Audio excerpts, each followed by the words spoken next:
Hello, welcome to the Celtic Cast On podcast. My name is Kelly and I'm coming to you from the beautiful east coast of Canada. Today it is very overcast. It has been cold. Yesterday was freezing. I'm currently wearing wool socks, so that gives you an idea of the difference in temperature that it's been. We have had some beautifully warm summer days. Today is not one of them. So fully expect my hair to grow the farther into the podcast we get. How have you been? We have experienced Canada Day. That was July 1st, and you will have seen some footage of that. We head out onto the side-by-side with the kids and took in the great, wonderful outdoors that is Canada. We saw some lovely Canadians while we were out there, 2 black bears. We were actually on our way back to the truck. We had done the trail that we wanted to do when we were on our way home, or back to the truck, and I just kind of glanced to the side, and there, standing in the middle of this kind of mowed down pasture area, were 2 black bears, and they were just standing there. And as soon as they saw us, they started to run up the hill. And at that time, I'm scrambling, trying to get my phone open. My phone has a pin pad lock on it. So of course, I'm like trying to put my pin in really quickly so I can get it open to get a picture of them. And one had already darted into the woods basically by the time I got my camera out. So I did get one. He stopped, or she turned around and just stood there and looked at me for a few seconds before he went into the woods too. So it was like he was saying, Happy Canada Day. So that was kind of cool. I think that was Wee Smiler's first bear experience. The last time we were out on the side-by-side, we did see a small bear, much smaller than those bears.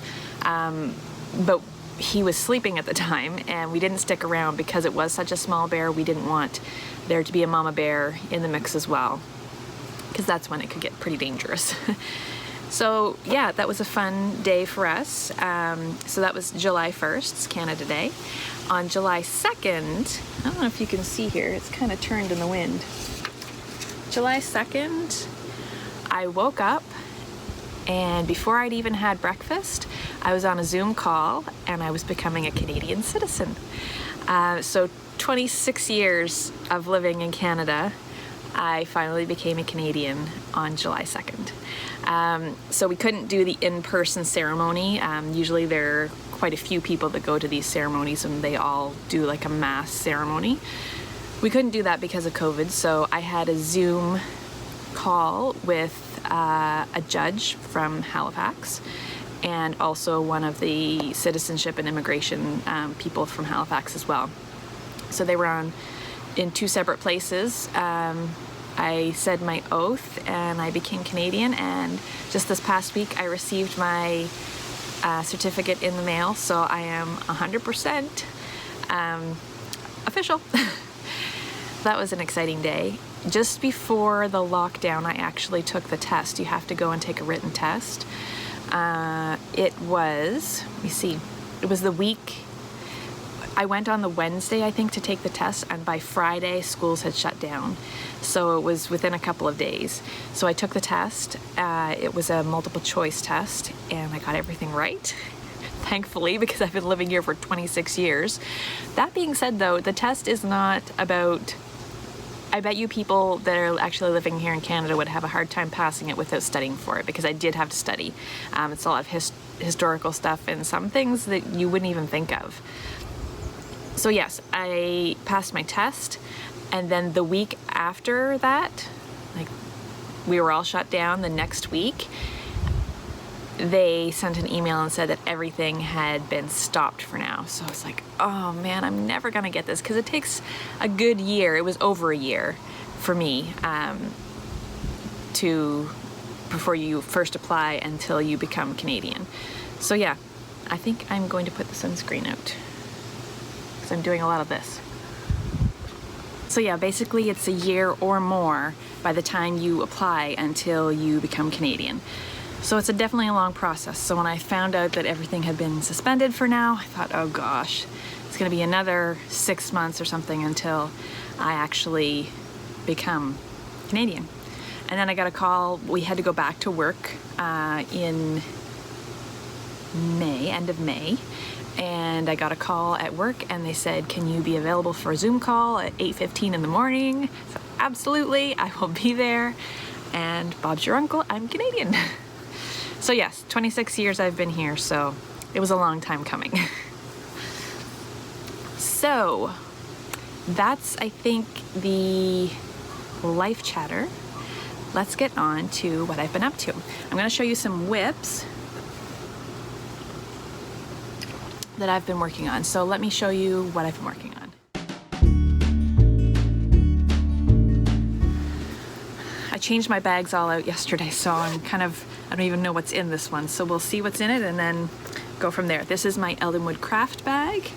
It's my birdie bag. Emma makes beautiful bags.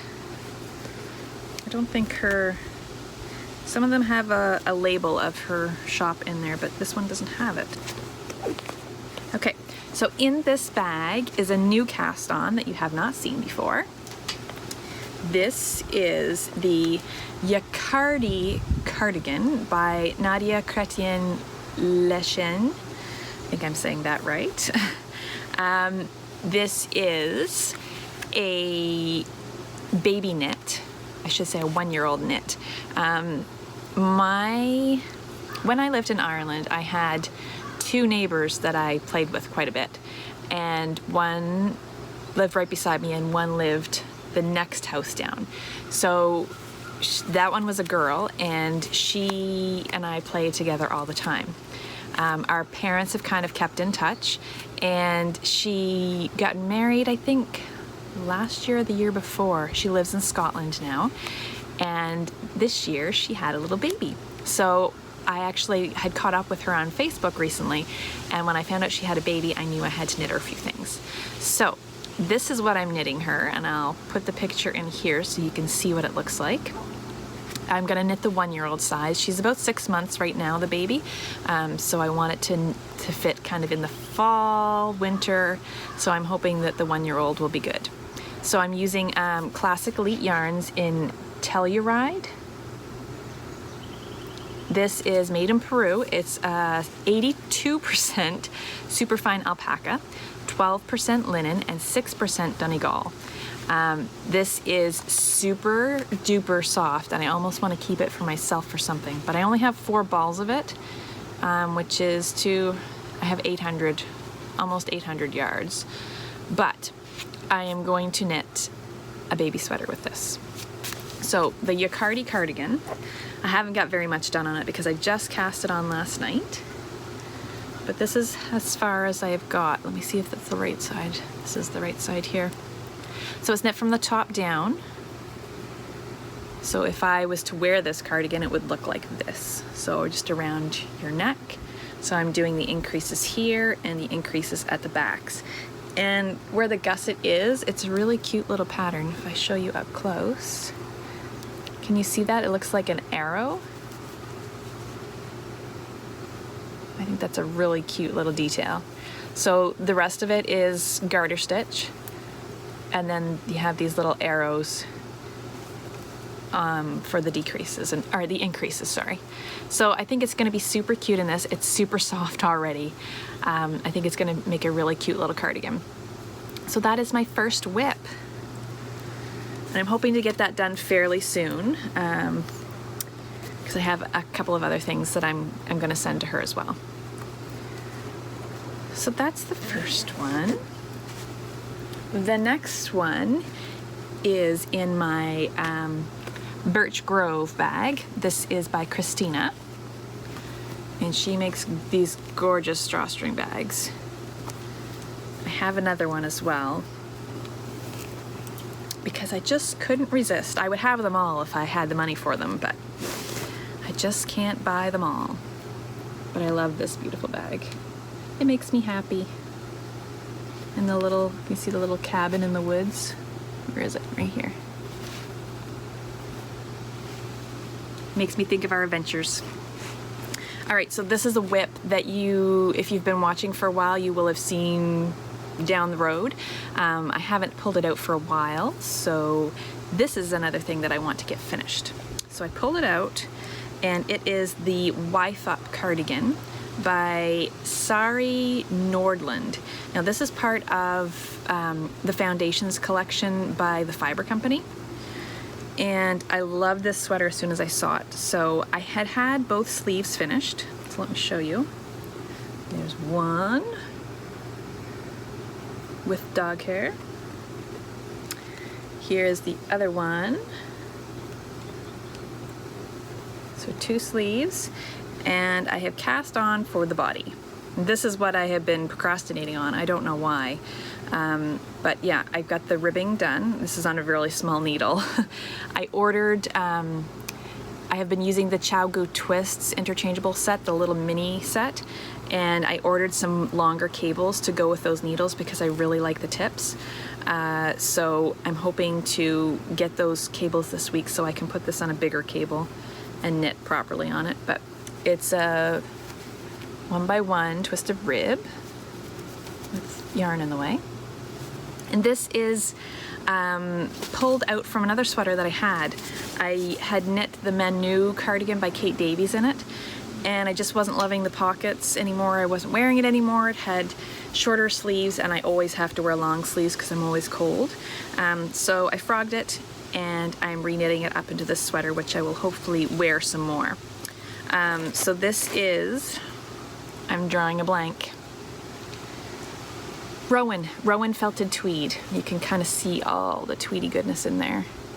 I love tweedy yarn, especially proper tweedy yarn, like not tweed that you can pick off, but proper stuff.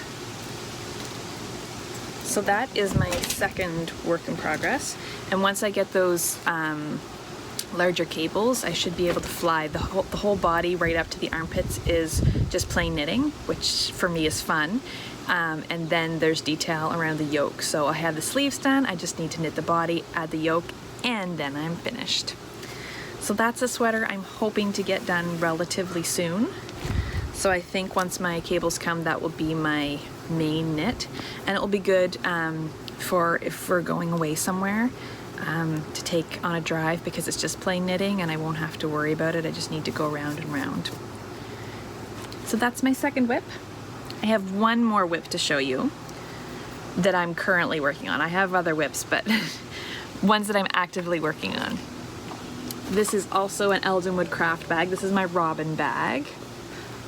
I love this bag too. And this is like an upholstery fabric. It's a linen-y fabric, and I love it. Also by Eldenwood, and I have a feeling, yes, her tag is in this one.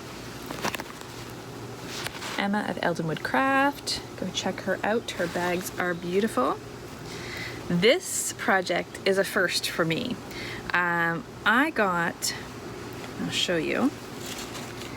I got a sock blank as a gift from Ashley of AK Knits. She's AK Knits on Instagram. And I got this as a gift from her. I don't think it was last summer. I think it was the summer before. And I have been saving it for a summer knit because it's that lovely corally peachy color, and I knew that I wanted to knit it in the summertime. So I've been saving it for summer knit, and this was the summer that I was going to get this done. Look, the sun came out, my goodness. Wow, it's bright. Yeah, so this is the Stranded Dye Works sock blank. It's called Plateau sock blanks. Now I don't think she dyes these anymore. Are you focusing? What's happening here? So yeah, it's from Stranded Dye Works. It is a 75-25, so 75 superwash merino nylon. And the colorway is flamingo legs, which as you can see is very appropriate. So there's 464 yards in this, so I knew that I would have much more than a pair of socks would call for. So in looking on Ravelry, I decided that I didn't really want this black part to be a part of what I was knitting with. When you look at flamingo legs in the skein and the socks and things that were knit from the skein, they look beautiful, and they have kind of like a black stripe that goes through it. But when you look at the sock blanks that have been knit, the black just kind of seems to pool and be in big clumps, and I didn't want that. So what I did, what I'm doing is I am knitting from one edge all of the corally color, and when I get to the black, I'm going to stop. I'm going to wind it into, or ball it up as I go along until I get to more of the corally color again, and I'm going to knit with that. That's the plan anyway. So I have that sock blank, and I started a pair of Oakworth socks. Now this is a pattern by Kay Jones of the Bakery Bears, and they're having them knit along. The Magically, I'm not gonna remember what it is. Magically something knit along. So the idea is that your yarn or your pattern has to be something magical, whether it's Harry Potter or fairies or fairy tales or what have you. So flamingo legs reminds me of Alice in Wonderland and the flamingos.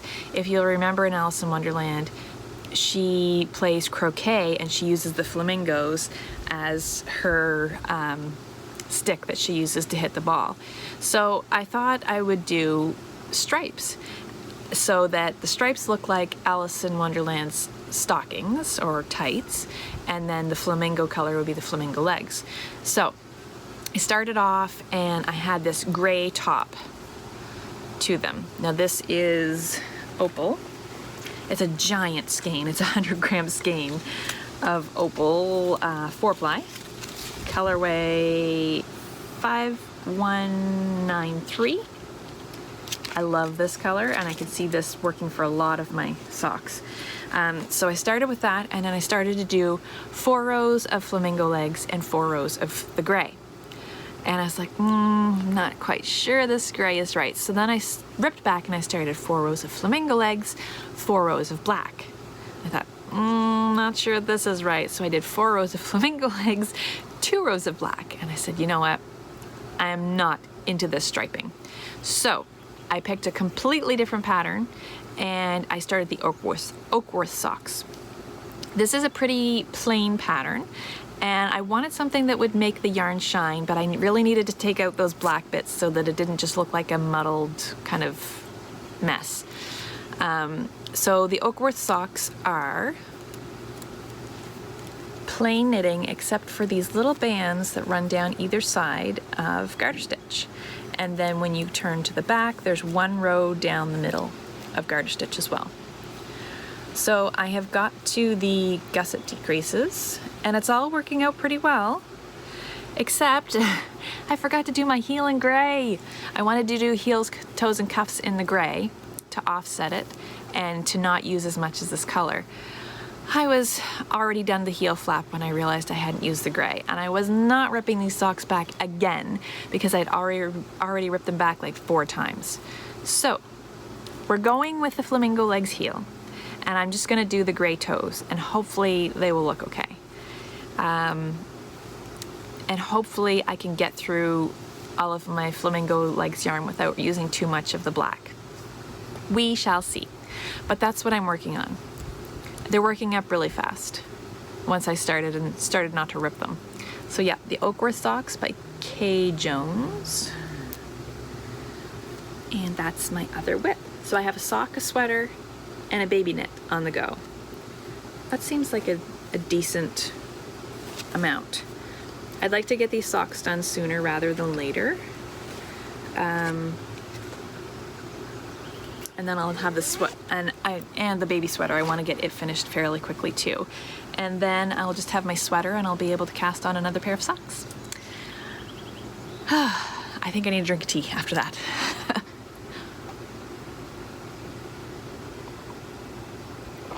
All right, that's my whips. Let's talk about some FOs.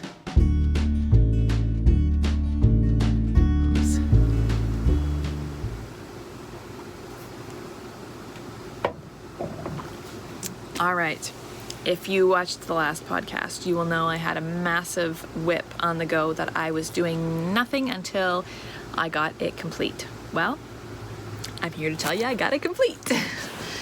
I finished my Dunes blanket. It's gigantic. This is a pattern by Attic 24, and I used Stylecraft Special DK to knit it with. It was a blanket pack that I had, and it was the Sunny Log Cabin pack. I did, however, take out about 4 or 5 colors that I didn't really think went, that I didn't want to use in mine. They looked great, but I didn't want to use them in mine. So let's see if I can get a repeat in to show you. From the white to the white is a full repeat. Now this thing is big. I'm not going to be able to get the whole thing in. And someone asked me to measure it and I completely forgot. But that's 1/4 of it. So when I'm sitting down, basically I wanted it to, if I was lying down on the couch, I wanted to be able to completely cover up in it. So it's long enough that if I'm kind of lying semi-curled up, that it covers my feet and right up to my neck. So it's a good sized blanket. And Wee Smiler has already been lying under it as much as he can. So I love it. I love the Stylecraft Special DK. I would definitely use it again. It's very soft and it does not even compare to the acrylics over here. It's a definite, I would purchase this before I would purchase anything else to knit another blanket with. So I finished it off and I did the edging. I didn't think I would have enough to do the edging because I didn't have a lot of every ball left. So I just did 4 different colors that I thought I had enough of. I'm not great at edgings, let me tell you. But there's what I did. I really wanted to do the white all the way around to kind of make it stand out, but I didn't have enough white left. I had used the white in another project as well, so I didn't have a lot of it left. So I just had to use what I had, and that was that. But it's finished, and I'm very happy. And I'm gonna lay it up here so you can look at some beautiful color while I talk. If you can see that. So that's my first whip. I do have another whip, and if you'll remember in the last podcast, I said, I'm going to finish this blanket, and I'm going to finish the sweater, and I will be back. Well, I did finish a sweater, but it wasn't the Ridgely sweater. It's not the one you're expecting. You'll remember I talked about my neighbor that I was knitting a baby cardigan for. Well, I actually knit her a sweater as well for the baby, and I finished it. So here is my finished knit. How cute is this? I thought this was so sweet. This is the Itty Bitty Pretty sweater, and it's by Maison, I don't know if it's Den or Dene. Sorry, D-E-N-E. I'll put it down below. Maison Denis. But I thought this was super cute. And I love it in the plain color. Should be able to wear it with lots of things. So this is knit in Knit Pick Stroll that I had. How can you go wrong with that? So it's Knit Pick Stroll in the Tranquil colorway. And I used every bit of 2 balls. I had a yard maybe left of the yarn after it was finished, and this is the 1-year-old size. Hello, sir.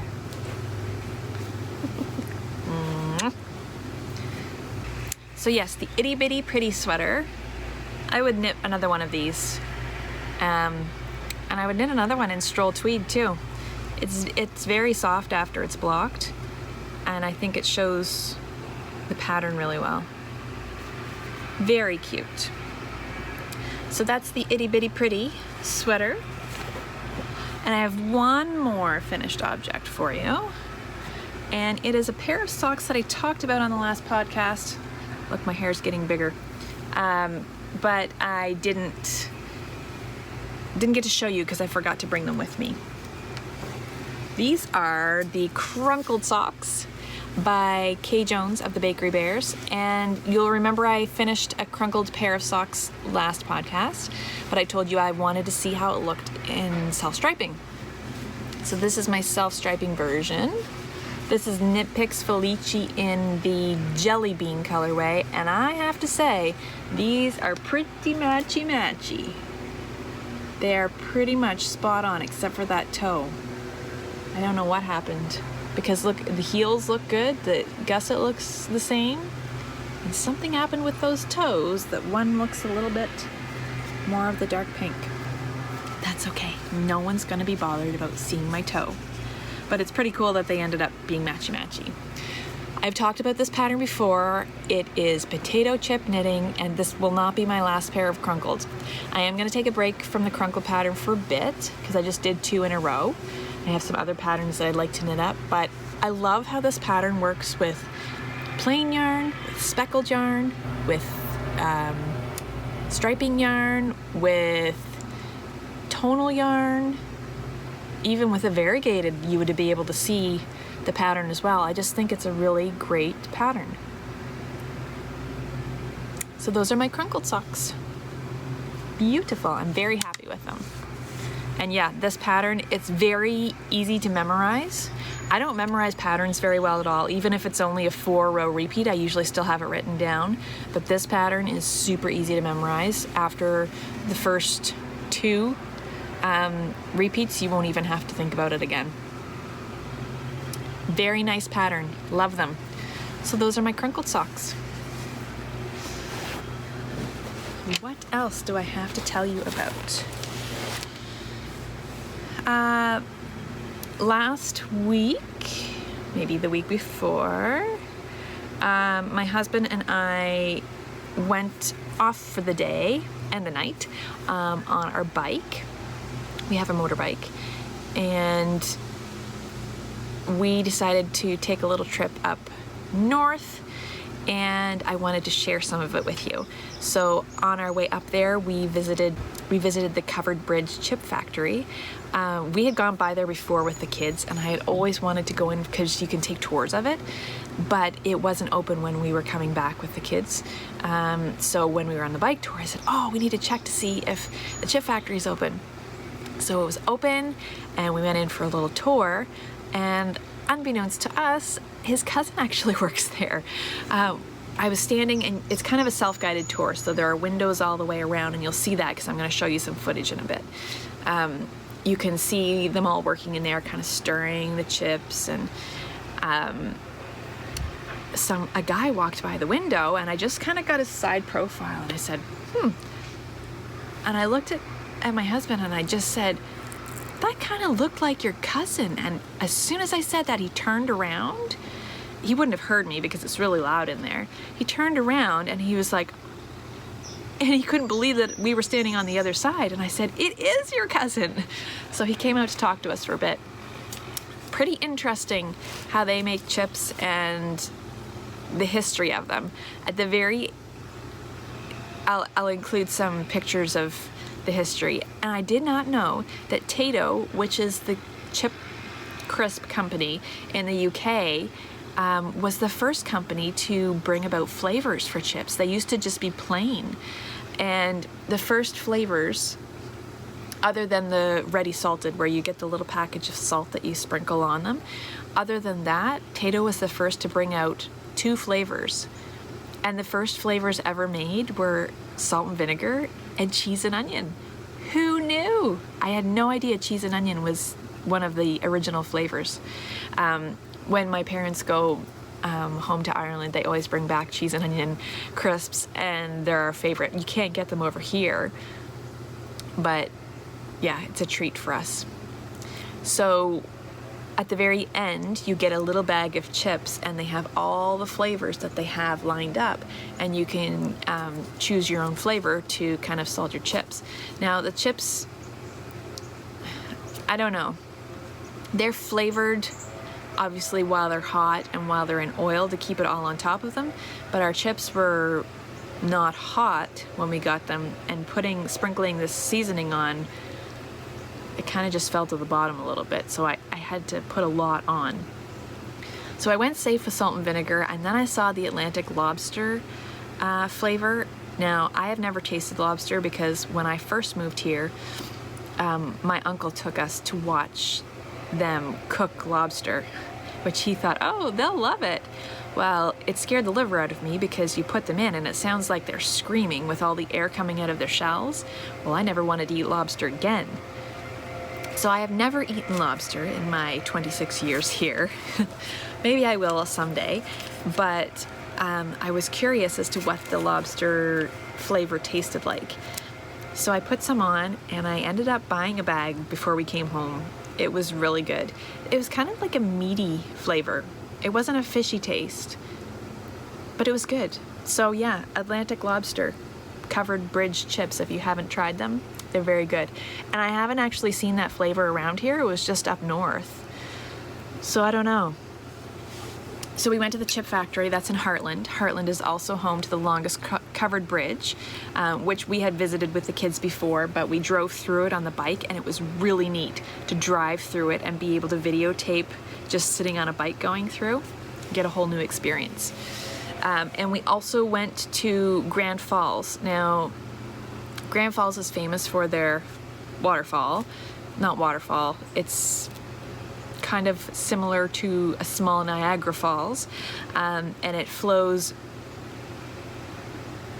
I think it said as much water as Niagara Falls. I'll have to look that up again. Tons of water anyway during the freshet in springtime, but when we were there it was very dry and it just looked like kind of like a rocky nothing with a little trickle going through. So we didn't get the full Grand Falls experience, but we can say that we were there. And then we went home. We stayed the night in Grand Falls and then we came back through all the back roads. So it was a nice bike trip. We got a little wet on the way there. It started to rain and I thought we were never gonna get out of this rain cloud. It just kind of seemed to move with us, but it was okay. We survived. So I'm gonna insert a little bit of our bike trip here and then I will be back with some book reviews.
So the first book I want to tell you about is one I just finished very recently, and it's called Her Darkest Hour by Sharon Mass. This book is set during the war. It's historical fiction, of course. Nothing new for me there. And it's set in France in a place called Colmar. The Germans have marched into the city and they're taking over everything. So everything is turned German. They have to change their names to German names.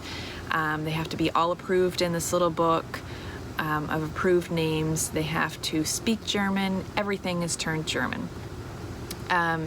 So they march in and they take over one of the businesses in the town, one of the big businesses. And they call a meeting with the staff and they say that they're looking for members to help them, and this is where the top German officers are going to be working out of. So we meet Mary Claire, and she is very full of herself and likes to think that someday she'll be in Paris and she will be something. And so she agrees. She is fluent in German and French, and she agrees to take one of the jobs, and she ends up working for the top SS officer. Now, meanwhile, her little sister, Victoire, I think that's how you pronounce it in French, is the complete opposite from Mary Claire, and she is still in school. She's a scholar, but all schools have kind of been put on hold since the German invasion, and so she is at home at the chateau with her mom, who is a winemaker.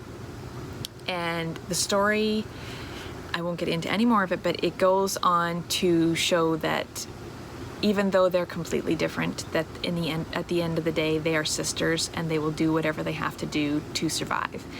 A wonderful book, 5 stars from me, and I think you should go check it out. The next book that I wanted to share a review on is Orphans of War, and this is by Leah Fleming. This is another book that I finished not too long ago. This one is set in 1940, and a girl called Maddie Belfield is living with her uncle and her grandmother, who own a pub. Now her parents are singing for the troops, and they're traveling all over the place, so this is where Maddie stays while they're traveling. So she's well equipped for air raids, etc., and while she's out going to get fish and chips, there is an air raid, and she goes down, she's pulled down into the closest cellar that there is, and when she emerges from the cellar, they realize that the town has been completely destroyed by the bombing, and as well as the pub, and her grandmother and uncle are gone. So this shows that Maddie's parents were then contacted, and until they get back, she is being sent away to live with her dad's mother, who she has never met before, and who lives in the countryside. And so it shows her and some of the other evacuee children that are sent to the countryside to get out of harm's way and to be able to continue on. This is a book that you feel like I've been with for you feel like you've been with them for years. It spanned a long time period, and you really feel like by the end of the book you know them, each one of them, so well.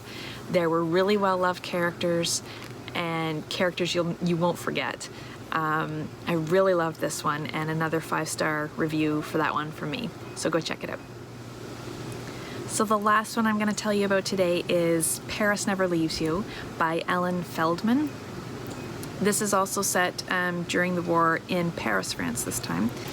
Charlotte is a widow with a small infant child who runs a bookshop in Paris, France during World War II.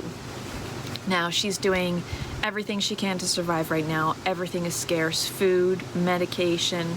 They have to line up for long periods of time to even get a scrap of food with their rations. And while she's in the bookstore one day, a German officer comes in, and he kind of mills around looking at books, but he keeps looking at her and watching the child, and he sees that the child needs medication, and he brings that. And he keeps making more trips to the shop and bringing food and necessities that she wouldn't be able to get anywhere else. He is their saving grace, and although he is an SS officer, she's doing what she can to survive, to help her child to survive. Now, there is a twist because Charlotte wants nothing to do with him, but eventually he shares something with her that will change her life forever. This book is beautifully written. It's about love, friendship, and definitely survival. It's a must read, and I couldn't put that one down. So those are my 3 reviews for this podcast. I hope you enjoy them as much as I did. And I'm currently reading more, so I'll be back with some more reviews on the next podcast. I think that's all that I have to share with you this time. Thanks so much for watching me, and I'll see you in a few weeks. Bye.